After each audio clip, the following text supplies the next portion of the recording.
Good morning. Welcome back to another episode of Breakdowns for Breakfast. I am Danger, and that is Monster. Say hi, Monster.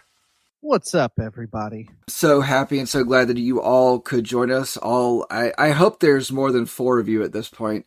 If you're new here, great. I hope you enjoyed today's selection because we're going to be talking Memphis May Fire's Conditional. Monster, can you tell me what your experience, what your thoughts are, all that good fun stuff on Memphis May Fire and or this album specifically? So I had heard some of Memphis May Fire earlier than this. I had the album Challenger, which I think came out a couple years before this one. Do you not have it anymore? You said you had it. So I was just curious. I probably do somewhere. I can't tell you the last time I put a CD into anything. That came out when physical media was still a thing. I bought a physical copy of that one. I liked it. It didn't stick with me really. I listened to it a few times. I like some of it, but never heard this album. I have listened to their most recent album. What's it called again? Remade in Misery? Remade in Misery. Is it remade or made? I'm getting ready to look it up because I'm curious. Remade. And yeah, I like that one.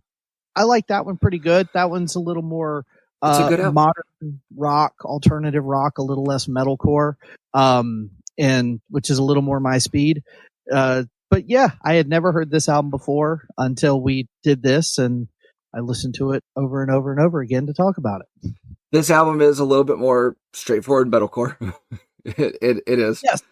So one of the interesting things I think about that album Challenger is Memphis May Fire actually was doing something that I kind of wish bands would do more often, but at the same time, if they don't do it, I kind of wish they would do something different. But they were actually putting out full albums year after year. And, looking at it here, they just put out an EP in 2007, and then 2009, they came out with Sleepwalking. Okay, 2-year break, but, we don't really know who you are yet. And then you had The Hollow in 2011, Challenger 2012, and then Unconditional 2014. But they put out like a good, consistent, EPs and stuff after that. And I like that. So, the experience I've had with Memphis May Fire has been rather limited, but limited in time, let's put it that way, because I've taken in a lot of Triple M, as the nobody calls them that. I don't want to say it. Nobody does. Anyway, yeah. There's only 2 M's. Memphis May or MMF. Yeah, sorry. Yeah, I put MMF all over these notes, so I didn't have to keep typing out. Yeah, I put MMF a couple places in my notes as well. I think I typed out Memphis May Fire twice. I was like, we're not doing that every time. Exactly. But, okay, so they were lightly on my radar. I knew who they were growing up in the Christian music scene. And I do kind of want to hit on that because I did kind of dive into that with them a bit and trying to figure out where they fall into that. And so growing up in the Christian music scene, Christian scene overall, it was hard to miss new acts, especially acts of note, acts that were worthy of it. And even after I stopped kind of being in that scene, I still, had an ear for it. So they came about, and I remember hearing them. I don't remember if I heard their first album or Challenger. Actually, excuse me, the 2 albums they had before that, Sleepwalking and then The Hollow. I don't remember which one I heard. I don't think I ever actually listened to a full album of theirs until we saw them at Blue Ridge Rock Fest last year. First band. And we had stood in line for, I think it was 4.5 hours for shuttle. It was terrible. The shuttle situation was just god awful. I think 6 hours that first day, 4.5 hours the second day. So, and then they finally got it together by the third day. Awesome. Great. Yeah. By Sunday, we finally got it together. Yeah. But we missed a bunch of the bands we wanted to see, but they played during the day, sun's still out. And actually, right before them was, who was it? Sorry, Dayseeker, and the power went out. Their equipment actually overheated because of the heat that was going on, and they actually did a 4 or 5 song, because they spent so long trying to get things back together, like a 4 or 5 song acoustic set, which was kind of neat. So anyway, yeah, Memphis May Fire came out and absolutely killed it. And even when it was all over, drive home, we're talking about this onslaught of music that we just saw. And Memphis May Fire was on both of our list of the best bands that we saw. Actually, out of the top three, I think they were probably the best one. We were just blown away. Now, I do want to go back to what I was saying before about the whole Christian music scene. So I'm going to actually reference something that you had said on a previous episode. I think you said on Issues that if we looked at what every band or musician believed or how they acted or whatever, you would have no music to listen to if you changed based on that. And I fully believe that, you could be Christians in a band and make good music. Not every Christian band sucks, but I don't think every Christian band is actually a Christian band. I just think they're Christians in a band that make music. So with that being said, that's actually what I found that they fell into. Not all of them follow that same belief, and I don't think they all follow that same belief as closely now as they did when this album came out. And I know that this album actually had a lot to do with Matty Mullen's panic attacks and stuff. I watched an interview with him where he was talking about how before they went in for this album, he had a completely different idea of what this album was going to be. And then he went in after having a panic attack, which he said changed his entire life, which changed his security in a room, just the way he felt about everything. And there's one song that, he talks, it's all about that specifically, but it's an album that was really written really quick, which I really appreciate that they didn't, take time to craft all these songs. I think the recording time was only like a month in studio, which isn't that long. It's long for some bands, but for other ones, it's not at all. And I don't think that they actually wrote much of the music for this album beforehand. I think what I saw was their guitar player at the time is also one of the producers on the record, and he had demoed a lot of the songs like while they were on Warped Tour. But back to your point though, I'm not saying you're wrong, because I don't know Memphis May Fire well enough, and I don't know Matty Mullen's heart well enough to know for sure. But I remember this being a common trend back 2014, 2010s, where a band was basically a Christian band, but they didn't want to say they were a Christian band because it's going to hurt their marketing, and people are going to lump them into categories. And since then, I don't know if you know this or not. I'm sure you do. But Matty Mullins has actually put out praise and worship records. I didn't know that actually. But yeah, so I've actually heard his music on like K-Love and like the Christian contemporary stations. And I think it's very clear, especially with the lyrics on this record, that he is a Christian and believes in God and Jesus Christ. And if other guys in the band don't, that's cool, and good for them for not advertising as a Christian band if not everybody in the band has that faith. And, because nothing would be worse than a kid who approaches the wrong member of the band with a prayer request and they get laughed at, and it's interesting to me that the lyrics are so, I mean, they're not the most in your face Christian lyrics I've ever heard, but they're pretty clear to me. And again, if that's just Matty and that's just his heart and the rest of the guys are just cool with it, that's fine. And I appreciate him not advertising differently. But it's also one of those things where I feel like if you're a Christian band, just say it. Just be a Christian band and don't run away from it, Well, the thing about Switchfoot was I kind of always liked Switchfoot, but then they, kind of got to a certain point in their career where they were like, kind of along the lines of what you were saying, that, we've always said we're a Christian band, and it's actually hurting where we're going and who we are as a band. And so they were like, we're no longer a Christian band. We're these people in a band, but we don't write Christian music. We don't write music with a certain purpose or whatever. And quite frankly, like I said before, I don't care who you are, what you believe. If you make good music, you make good music. There is terrible music on every side of every aisle and every line of belief. I mean, I've heard some of the absolute worst jungle lesbian beat jazz music. And it's like, am I supposed to like you because you are these things? No, I'm not going to like you because you make terrible music. Just, maybe you as a person, you're fine, but maybe I don't like you as a person because you think you're actually making good music. Thank you for introducing me to a genre that I did not know existed. Actually, I don't know if that does exist either.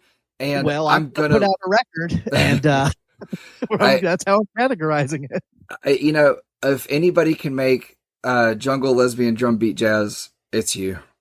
Yep. Right here. Yep. One last thing I'll say about all that. As a guy who's played in Christian bands, one that is very Christian now, I agree with you. I think at the end of the day, it's important to just be honest. If you want, don't do it for any sort of marketing reasons. Don't do it for any sort of fiscal reasons. Do it because it's the truth. If you are for example, the band I'm in now, Red Letter Rising, is very explicitly Christian. The lyrics are all about it. The performances are all about it. The imagery, everything comes back to ministry. It's hard to get away from with Red Letter Rising. It is. That's the point of it. Like it's the main guy behind it, David Bean. That's what he wants it to be. Whereas, for example, years ago, I was in a band called Death Proof that started off Christian, and we were pretty honest about it. And then we had some members change, and we could not advertise in good conscience as a Christian band because not everybody in the band was Christian anymore. I made sure that the lyrics stayed clean and we stayed positive, but we no longer advertised as a Christian band because it wasn't true. That's why we didn't want to do that. And I don't care what you believe and what music you're putting out, but going to what you said, yes, just be true to what you are doing. I mean, I don't care what it is you're putting out, but don't try to fake it. And actually, it's bands that I feel like have tried to fake it in different genres, or not just musicians. I mean, people in general. If I don't catch that you're genuine, we're done. We're done. Sure. It's one of the reasons why certain relationships are not stronger in my life, just interpersonal relationships. But we're not here to talk about all of that. We are here to talk about this album, Memphis May Fire's Unconditional, the third full album. Now, what are your initial impressions of this album? Before we dive into, we're not going to do track by track. Of course, we've said that on some episodes, and then we just end up talking about track by track. But I'm going to go ahead and tell you, I didn't take notes on every track because I will say this album, I don't think is a wonderful standout album. I think it has some good solid parts. I think it is a good solid album, but it has a hole for me. It has two different holes for me in tracks 4 and 5, and then 7, 8, and 9. Those songs, when I listened back through the album, I remember hearing them, but they do not stand out to me. Okay. And quite frankly, they feel like filler songs, but even the filler songs are still solid songs, but they're not songs that I'm going to make a point to listen to. Before we get into the album proper, I'm starting a new segment here. We'll get some theme music for it. Monsters musical history lessons. I don't know. We'll come up with something cooler. Do you want Indiana Jones heroic comeback music, or do you just want a wah wah wah or a slide whistle? Until there it is. There it is. Right. Split the difference. Do the slide whistle. Before we get into the album itself, I wanted to do a quick little history lesson on this genre we have been calling metalcore. Yeah, but we've also talked about how almost every album that we've talked about doesn't have just one section of one genre of music within it. And I can hear other influences in this. It is a pretty straightforward metalcore album, but Right. it does have touches of other things in it. And, go on. So I wanted to give this little breakdown here. And as I'm giving this real quick little history lesson, I think you'll hear my opinion on this record pretty clearly. So I feel like modern metalcore came in two waves or two distinct flavors. Okay. I was hit during the first wave with bands like Killswitch Engage, Shadows Fall, Lamb of God, Atreyu, and this started right around 2000. Killswitch, Lamb of God, and Shadows Fall all released their debut albums, their major label albums, in the year 2000. Yes, which was very early for the metalcore sound, but you had to have people that broke the ice. Yes, and all these guys were from the Northeast Boston, Maine area, and they sort of created their own genre.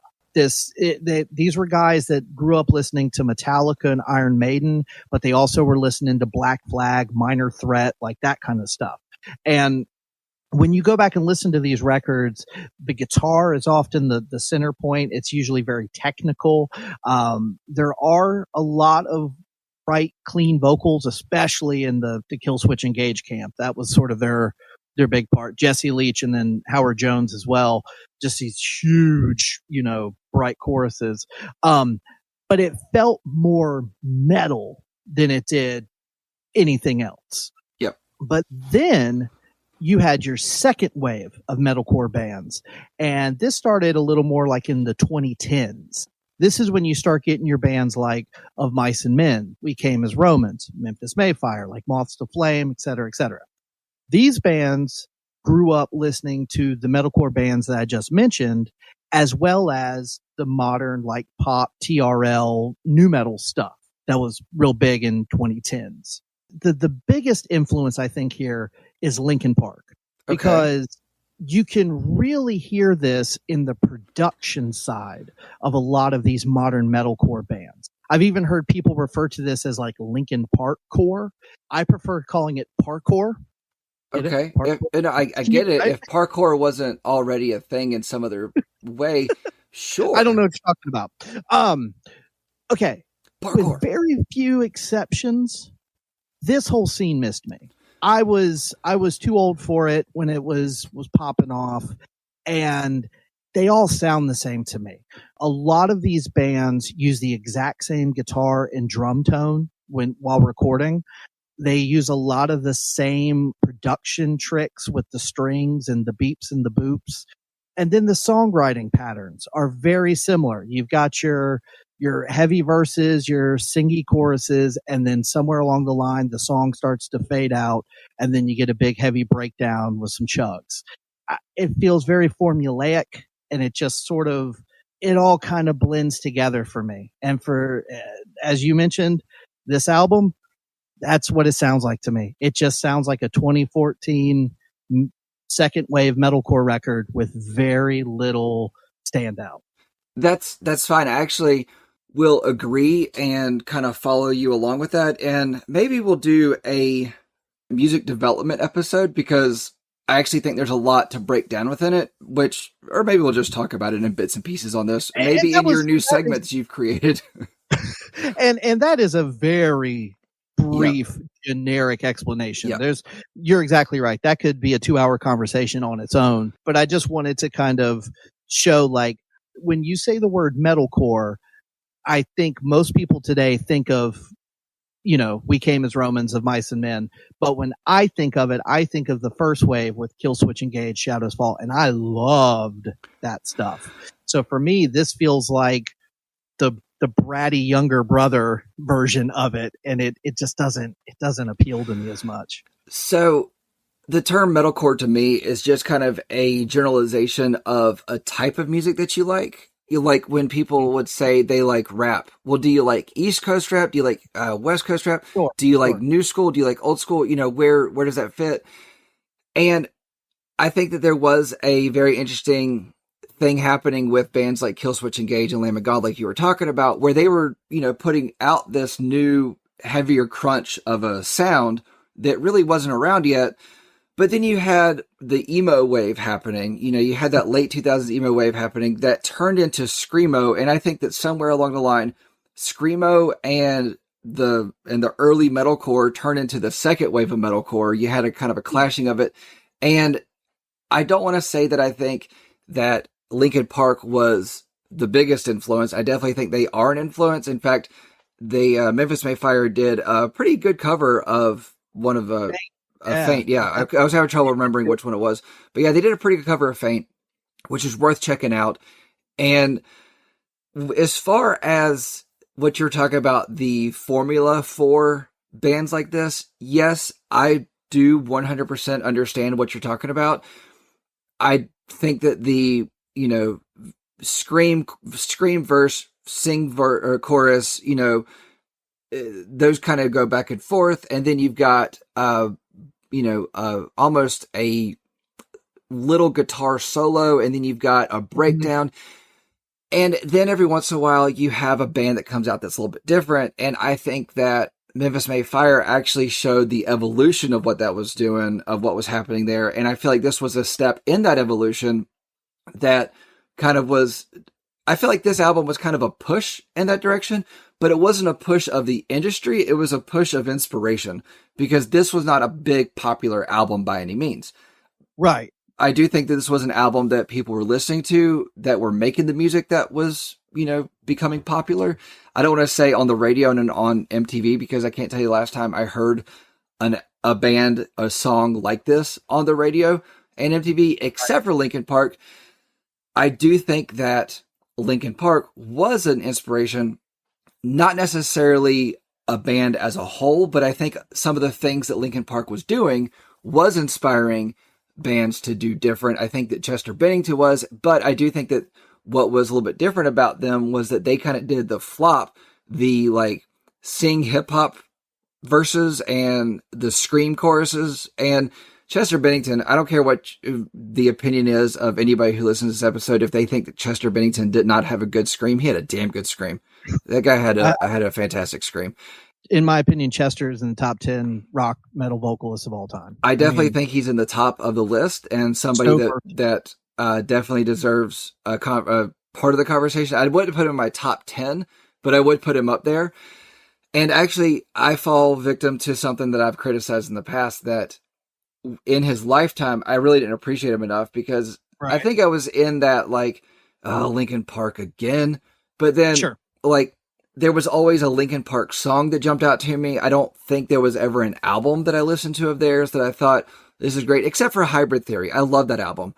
But, in his death, in post-mortem, I've come to really, really appreciate them. So, one more thing about the Linkin Park connection, though, that I just want to clarify. Less so in the song structure and songwriting, more in the production. Because yes, I'll agree with you 100% on that.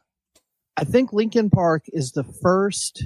Okay, obviously, a lot of people will correct me because I'm sure I'm missing something. But to my ears, Linkin Park was one of the first heavy bands to use really clean, crisp pop production. Because if you think about when Hybrid Theory came out, which I want to say was 2000 or right in that ballpark. Yeah, it was somewhere in there. Korn and Limp Bizkit were putting out Ross Robinson produced raw records. Now, Significant Other came out around that time too, and it was a little more polished. But I don't think anything was as big and bright as Linkin Park's first couple records. Hybrid Theory came out October 24th, 2000. So, yep. I actually met them in November of 2000. So nice guys. Yeah. Chester was a sweetie.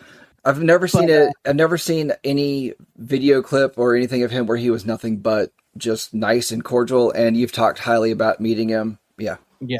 And I think that's the real Linkin Park connection. And I've read some stuff about this album in particular where they were talking about wanting it to sound very theatrical, and they added more strings than they normally do.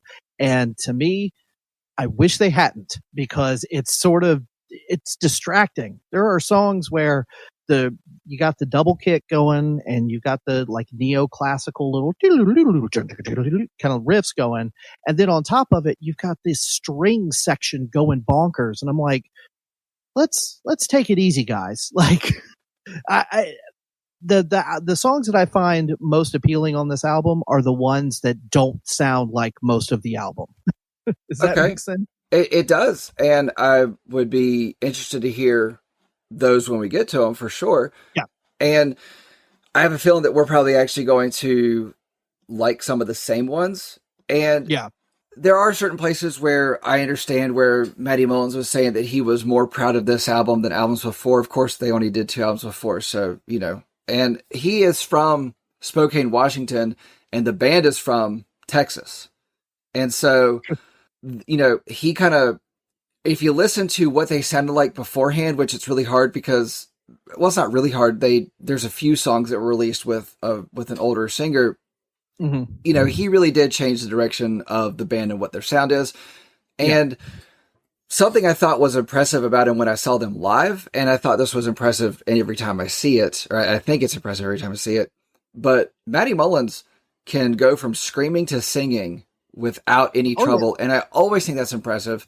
Of course, Will Ramos from Lorna Shore, actually, I've watched and listened, and I've tried to do it. I can't do it.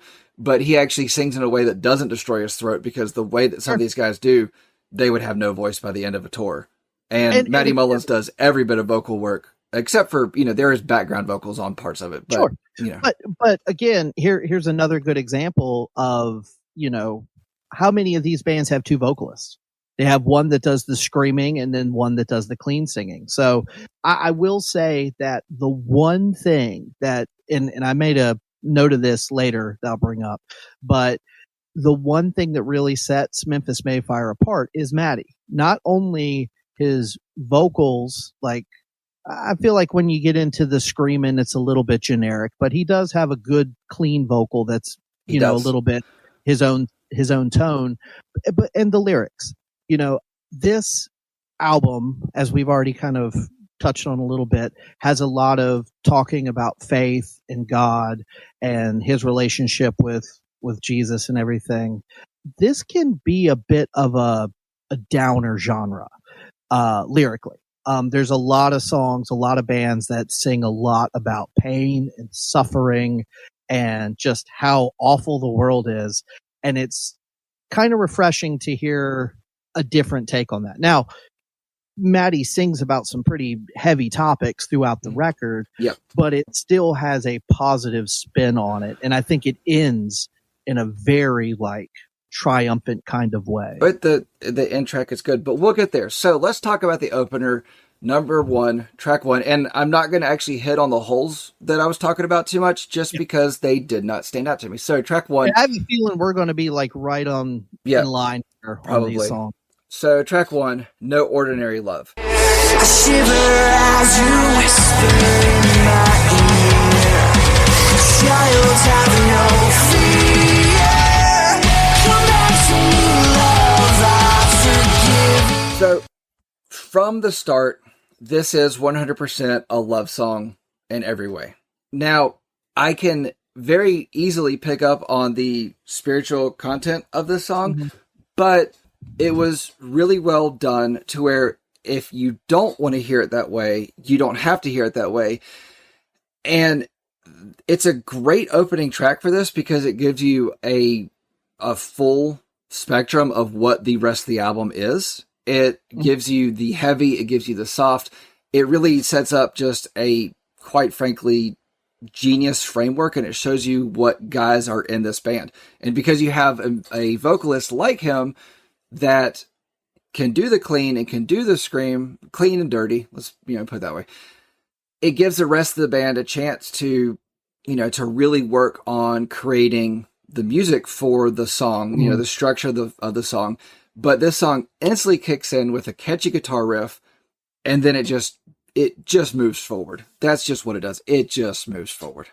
It was very smart to lead the album with a song where Matty sings a lot clean. Yep. Because that's a good way to kind of separate yourself from the pack. Now, once I got over my disappointment that it wasn't a Sade cover, I could enjoy it. Yeah. I had to kind of think about that very same thing as well.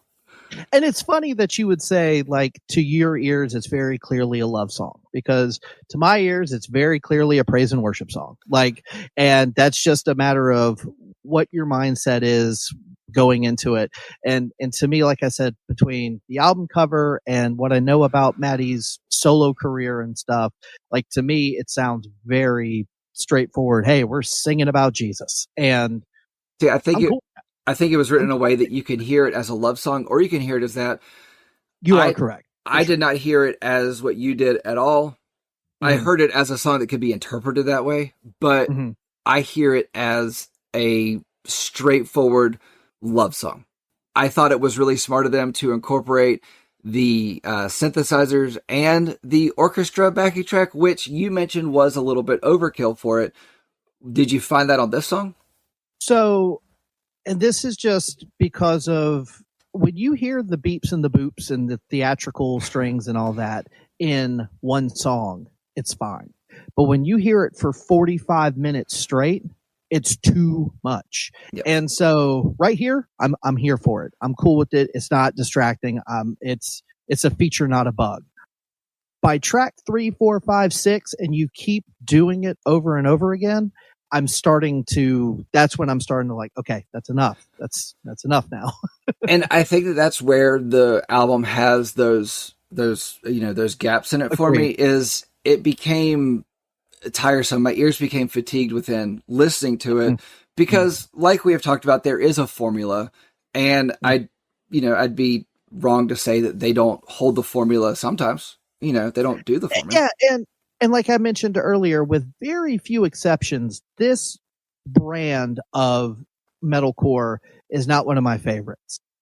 Those exceptions are bands like Issues, bands like Attila, bands like Sylar that actually do play with the formula a little bit. Yep. And that's why I can enjoy those bands more than I can enjoy something like this. Because to me, like you said, it all just starts to sound like one song. Like there's very little that separates them, and the 2 or 3 that do are the only ones that you like stick with you, right. So that was No Ordinary Love, and I felt the same way that you did. I had to work through the Sade part of things. Yes, that's one of those songs that it's just a damn good song. And this isn't a Sade episode, but I do want to take a minute to talk about it because it is such a damn good song. And people that cover that song, it's either fantastic or should not have been done. Like there is no middle ground. So, and I think that's one you leave alone. You and Him, which is Dallas Green and Pink, actually have a little side project called You and Him, and they did a cover of it that is fantastic. This is no ordinary love. Which okay, well I could see that working. Yeah, Pink is underrated in my opinion. So agreed. All right, so number 2, Beneath the Skin.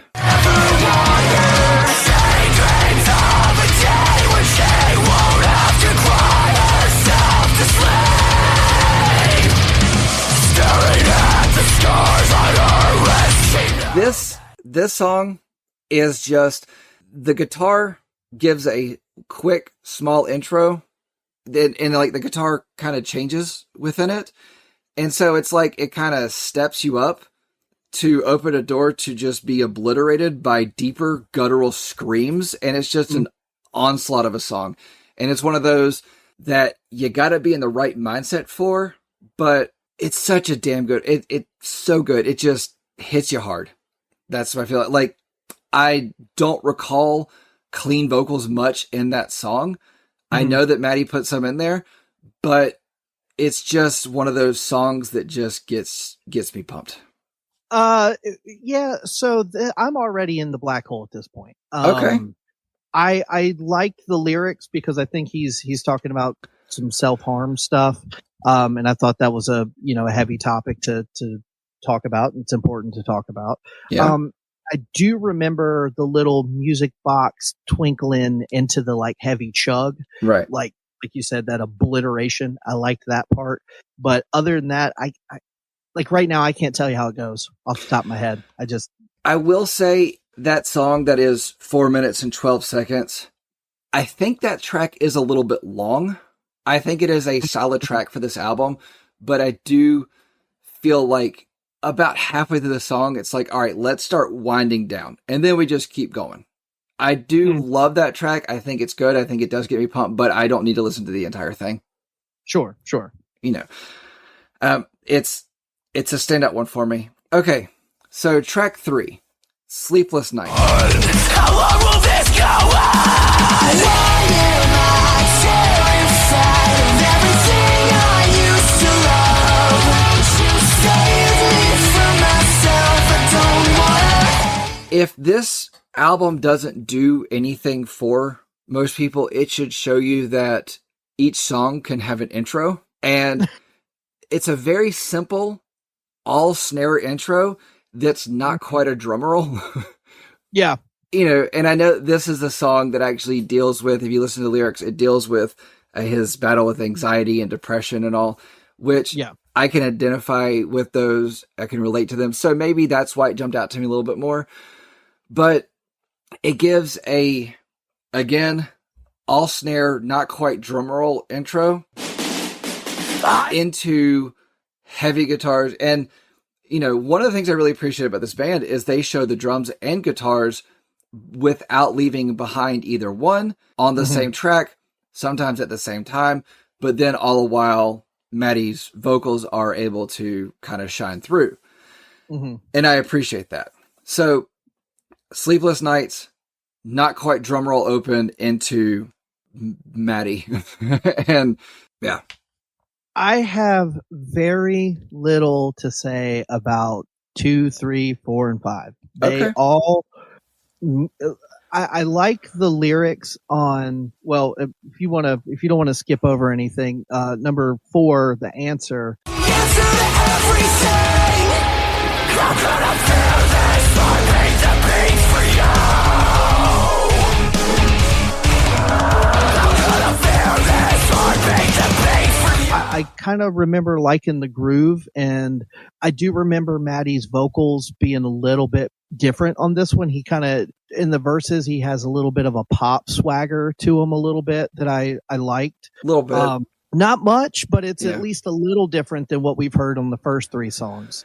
So, and then what I will say for The Answer is, what I found for The Answer is it was one of those really good background tracks for cooking, but you know, driving drum beat really helped that one. But when we get to 4 and 5, I just kind of fall into this hole of where it starts to kind of, like I said, fatigue sets in.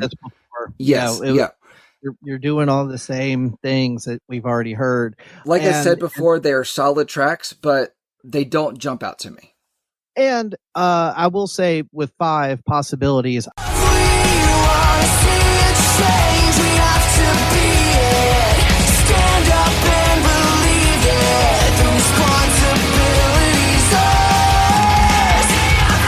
I like the lyrics. It sounds like he's talking about children starving. Yeah. And I think that, again, heavy subjects, but it's not, they're being presented in a way of, hey, there's a lot of bad in the world, but we can fix it. Whereas a lot of these metalcore bands, it's more like, my life sucks. Whereas that's not what Maddie's doing here. He's saying, hey, there's a lot of sucky stuff in the world. Let's change it. If you believe the world sucks, yes, it does. But there's room to change it. There is, you know, if we're going to sit back and, you know, go, this sucks, and then never actually do anything, then that's a problem. But, you know, each person can just do their little part. So now I think that number 6, Speechless. Today I woke up falling in love again. Starving artist, no match for was a great move for them and a great time of the record, because it, you know, the band turned the album down a bit. It added depth to this album. It was a slow, atmospheric song where Matty proves that he's not just a screamer. You know, he did sing previously on the album, but I don't recall him screaming at all on this album, on this song. And at a time where the album is getting tiresome and repetitious, they come in with a song called like Speechless. It does drag a little bit, but it does show the band's versatility overall. And I think it was a great move for them. And I think that this was one of the things that helped kind of push the evolution of the scene forward, because it was like bands realized we don't have to hurt everybody's ears for every song of an album. And we've talked about before that, you know, when an album has a certain momentum, it's gotta kind of throttle that or like pull that momentum back a bit because the listener will get tired. There are some albums that I want to do that I sent over to you in the past couple of weeks that are pretty brutal from start to finish. But even they take moments of reprieve to, even if it's just a minute long intro before a song kicks in, there's dynamics there. The first 5 songs on this record have very little dynamics. They all kind of share a sonic space. They might slow down, they might pick up, they might fade out and kick back in, but they all sort of meld together. Whereas Speechless, at least sonically, goes somewhere else. I agree with you. I was kind of, maybe it's just listening to too much Sleep Token. I was waiting for it to kick in, and it never kicked in. Yeah. Sleep Token's really good at making you live in anticipation. Yes. And it never does that, but that's okay. Like, it didn't really need to necessarily. Right. So I don't think that this is a headphones album. I did listen to this album through headphones. Same. 3 times all the way through. Just 2 of them were just because I didn't want to play music loud through my speakers, and I kind of just wanted to be in my own space. And one of them was to actually hear the album through headphones. I do not think that this is a headphones album, but if you have not listened to this album, or excuse me, if you have not listened to Speechless through headphones, you are missing out. I do think this was an excellent headphones track. Now, we go right out of track 6 that I absolutely love into nothing that really grabbed me. You know, The Rose. Now I won't take all the credit, but you sure don't deserve it out. So go and talk the talk, but we walk the walk. There's no way that you can stop. It was very easily a just straightforward metalcore track that blends in with everything else. If you listen to lyrics, the song is all about hating the music industry. I get that, sure, but it doesn't jump out. Neither does 8. Not enough.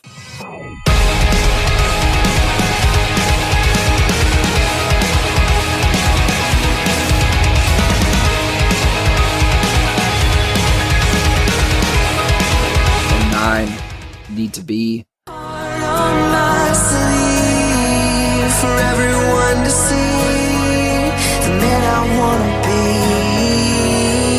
and I just hope they see you when they look at me. They just don't. So, okay, this is all I want to say about any of these. This is a common trend in these albums. These bands like to do a song where you're exactly right. The music industry sucks. We did it ourselves. We did it on our own. And I am so sick and tired of this shit, because it's, here's the deal. If you want to be an independent band, be an independent band. If you don't, you sign to a major label, you get the benefits of that. Enjoy it. But these songs, like, here, I'm just going to read my actual little blurb here for The Rose.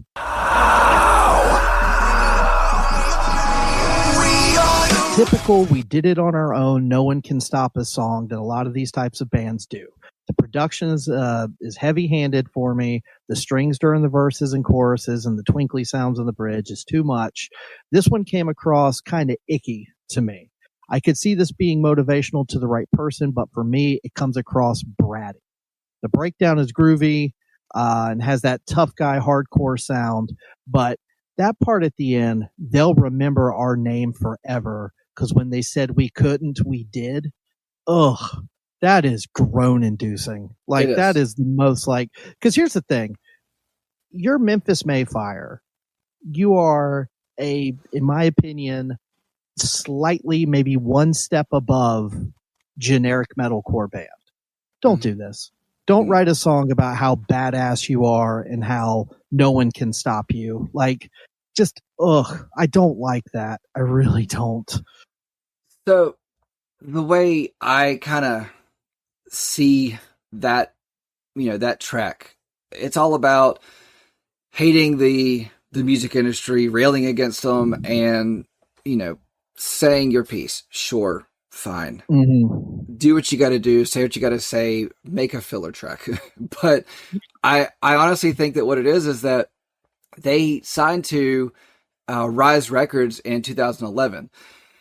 And I think that this was actually a song against Rise Records, but not against Rise Records, because Rise is a record label that does seem to put a lot of, a lot of focus on the individual artists or the bands and all, and what they want to do, while, still giving them room to be themselves, but, still being a record label, still being a business. And the only record label I've ever heard of that I think actually works in the musician's favor is actually Fat Records, which is Fat Mike's record label. But sure. I think Rise Records had the intention of doing that, and they've got some good bands on their roster. But I honestly think that it was time per their contract to put out another album. And that's where we get an album like this that has really good, solid tracks and a good amount of filler. But even the filler are good, solid tracks, but they're not enough to really set this album apart from other ones. When I hear a band that, other than just occasional moments of clarity, sounds so generic and so run-of-the-mill, throw out a line, they'll remember our name forever, because when they said we couldn't, we did. That makes me want to turn the whole damn thing off. Like, that is the most cocky, like, again, they're probably sitting there, they're hyping each other up in the studio. They're like, yeah, we'll show them. But it's like, dude, 30 years from now, are we really going to remember Memphis May Fire? Like, is that a band that's going to be like, you got Led Zeppelin, you got the Beatles, you got Memphis May Fire? Like, come on. Like, I get, like, patting yourself on the back and trying to, like, hurrah yourself a little bit, but, like, it just comes across like, ooh, I don't know. I don't like that. Yeah, I don't think Memphis May Fire is definitely going to live in the higher echelon of people. I do think that, they're going to put out some good, solid albums. I think Remade in Misery is a solid album, but I don't think it's going to be I don't think it's gonna be a thing where they're gonna plant their flag on the history of music. I just don't. Now, to stop railing on that one song. All right, fair enough. All right. You mentioned going through. I was gonna say I kind of liked number 9, Need to Be, because again, it reminded me of Speechless. It had that Linkin Park production, kind of slow it down a little bit. I like that one pretty good. But You're right. This whole section is kind of meh. So, yeah, Need to Be was one of those that just didn't stick out to me. It, it's a fine track. Like I said, their filler is even still solid filler. But, I think that the highlights of this album are the ones that should be talked about, and are ones that actually kind of, caused I don't want to say a disruption, but they did cause an influence in other people. So, track 10, Pharisees. From a mountaintop that you couldn't climb. Say what you want, but behind closed doors you fight the same demons as everyone else. Say what you will, but you look. It's heavy, it's fast-paced, and melodic. It's just sharp chugging choruses, and the words are hearty and sung with heart. It's a catchy tune. Again, I know we go back and forth on the whole Christian band, not a Christian band thing, but a popular trend amongst Christian bands is to write the anti-preacher song almost. Like they like to go after your televangelists and the ones that are like preaching on TV and your Joel Osteens and your like mega church people. And to me, that's what this song is. This is him saying, you're preaching about these commandments that you can't keep yourself from on top of this mountain you couldn't climb on your own. And it sounds very pointed at those kind of spiritual leaders. And I refer to it as the Christian equivalent to shut up there at the end where he does that keep your mouth shut line. Self-righteous mouth shut. Keep your mouth shut. Yeah. I like this song is musically meh for me, but I did like the breakdown at the end, and the lyrics are very biting, a little scathing. I kind of like that. And they did use that little synth to kind of bridge the two, and I think that was where we kind of felt the song kind of slow down a bit to then link into the next part of it. So overall, Pharisees, I thought was great. It's a damn good cooking track.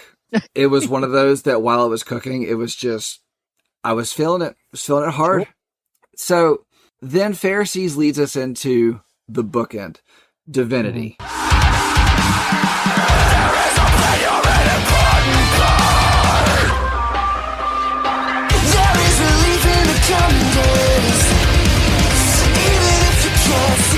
Track 11, closer for the album.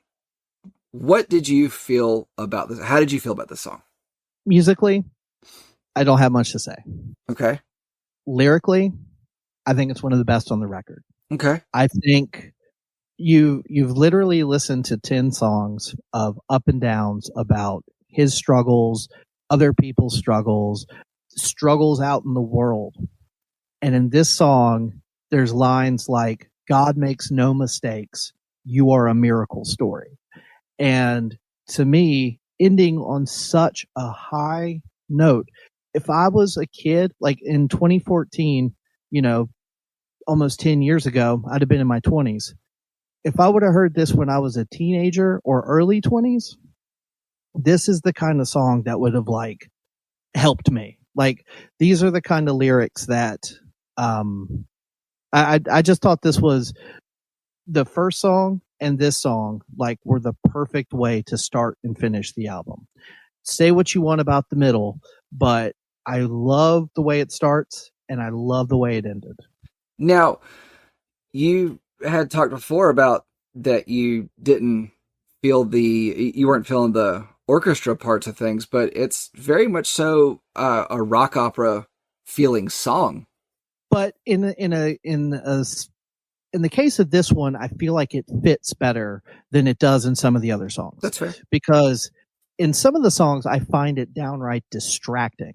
And in this one, I find it to be more of an accompaniment and kind of adds to the drama of the lyrics, as opposed to, hey, the guitar's going nuts, let's throw in some strings too on top of it. Like, this sounds a little bit more consolidated and concise. Yeah.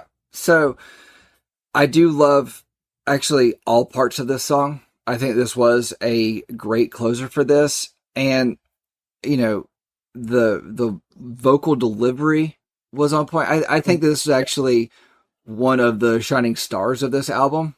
And Agreed. For them to open and close an album with such strong entries, and we've talked many times before, and we'll talk many times in the future about how important the opening and closer are for an album. Yeah. They did it right on this. Like you said, say what you will about the middle. Feelings, people have different feelings about the middle, and that's fine. You and I definitely had different feelings about what the stronger tracks were at different points, but as an ending, Divinity is a fantastic song.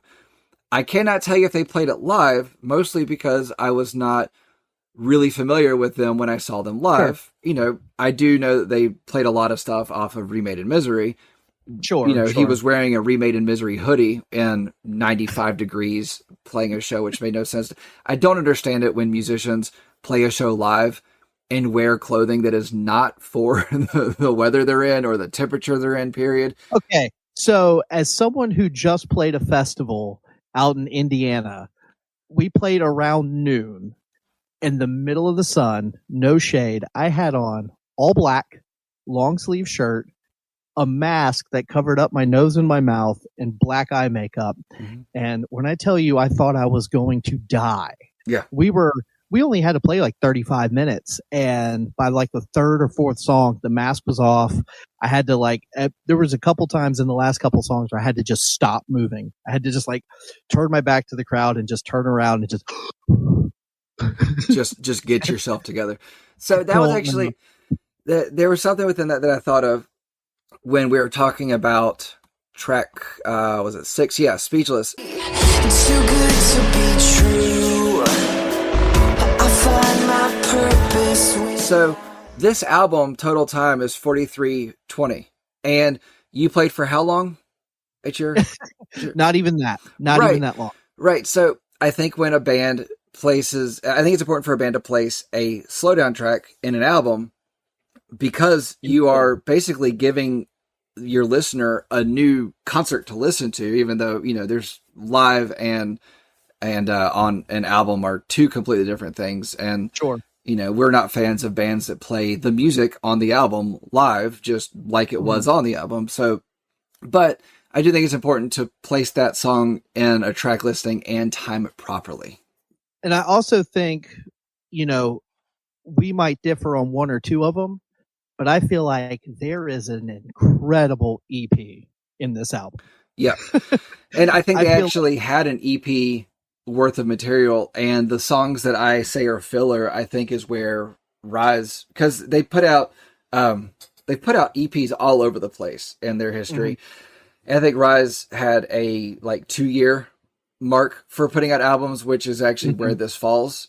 And you know, I know that earlier in the month of March when it came out, I think it was like 10 days before, Matty Mullins actually uploaded the entire thing to YouTube, and he was like, "Sometimes you got to leak your own album." You know, I saw that quote and I thought that was funny. Yeah, and bands do that all the time. I remember, you know, I brought them up earlier. Treyu, that's a band that I've been listening to for a long, long time. Let me summon Treyu.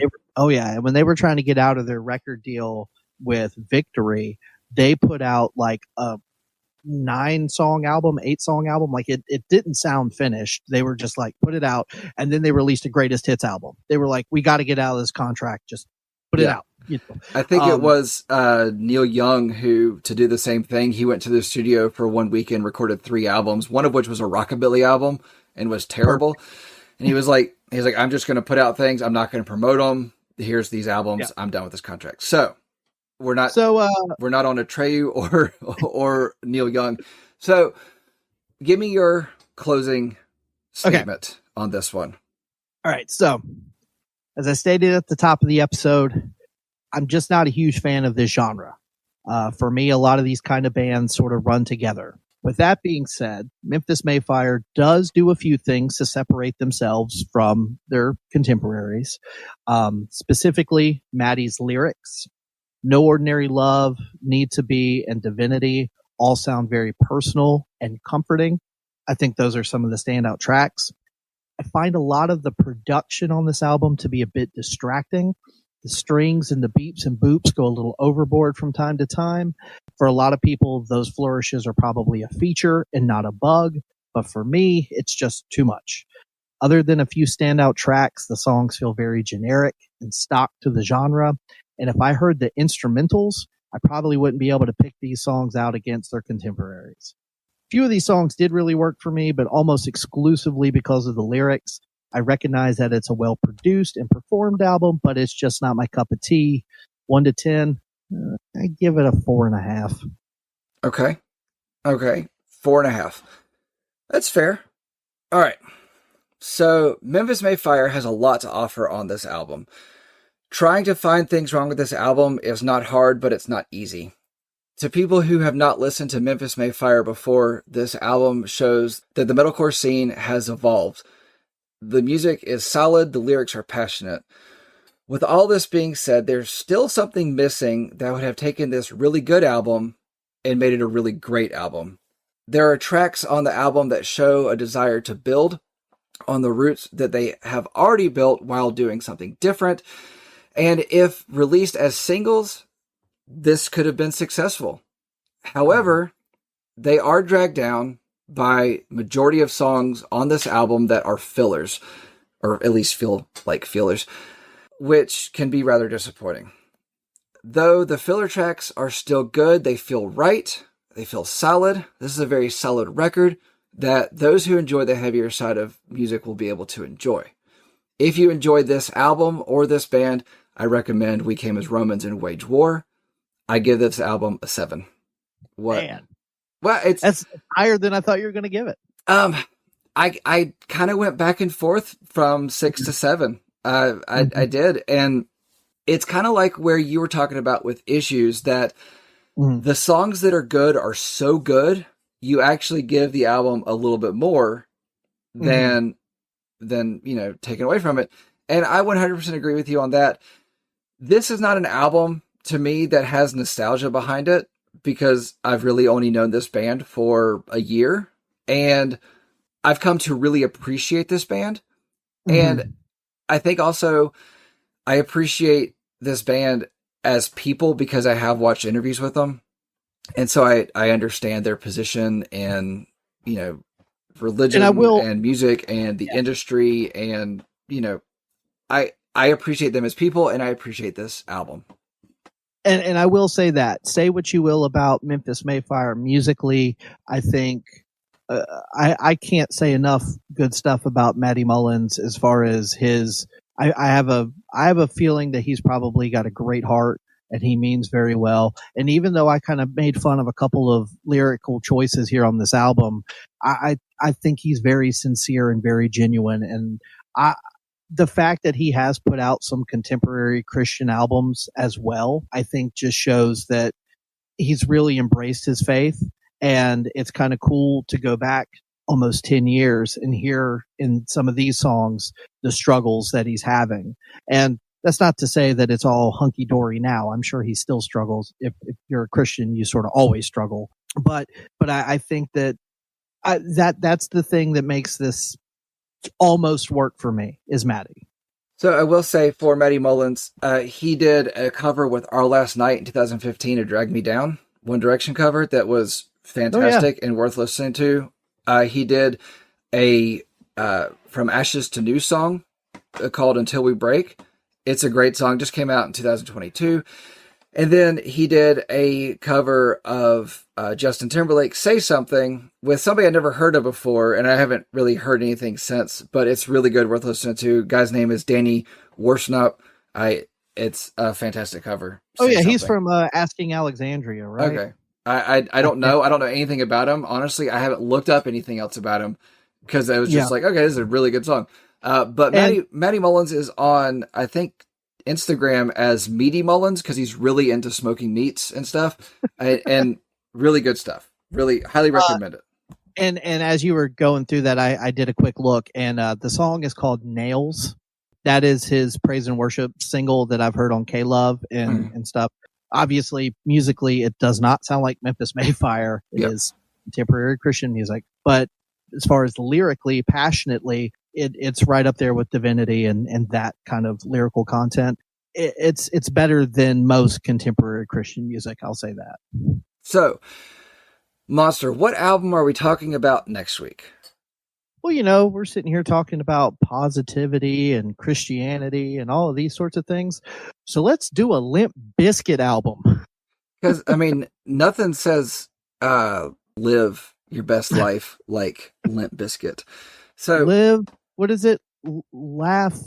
Live, laugh, love. Laugh, Limp Bizkit? Yeah. Yeah. We're going to do Live, Laugh, Limp Bizkit. Yeah. There it is.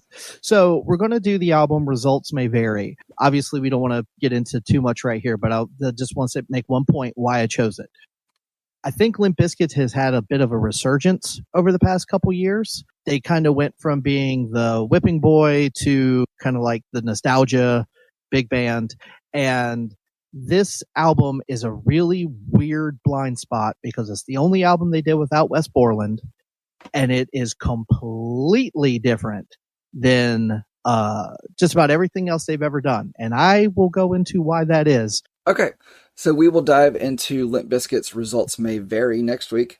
But as for now, I appreciate all of you listening. I appreciate any listeners coming back. And if you have a suggestion for an album that you would like for us to talk about, we'd be more than happy to listen to the album and either tear it anew or gush on it or a mix of both. Nothing would make me happier than for people to start sending us stuff like, please check out this band, please check out this record. Like, oh, that'd be so much fun. And if you're just not be prepared if we don't like it. Yeah, true. And if you're not checking out something, shoot us a message on Instagram, Facebook, Twitter. We are inside of the Danger and Sarge arena, so please search Danger and Sarge on those. Shoot us an email, dangerandsarge@gmail.com, and let us know if you've checked out something that we've talked to on. Let us know if you've talked about. Let us know if you've checked out something that we've talked about on this show. If one of the sound clips has caught your ear, catch is not a word. I'm talking like this the 7-year-olds. It's gone downhill ever since I tried to say live, love, Limp Bizkit. Yeah, it really has. It's all your fault. Agreed. So, all right. Thank you for coming back and listening to us. I hope you enjoy your day. Goodbye. So long. Later. Farewell. Avita Zane. Yeah, it's all your fault.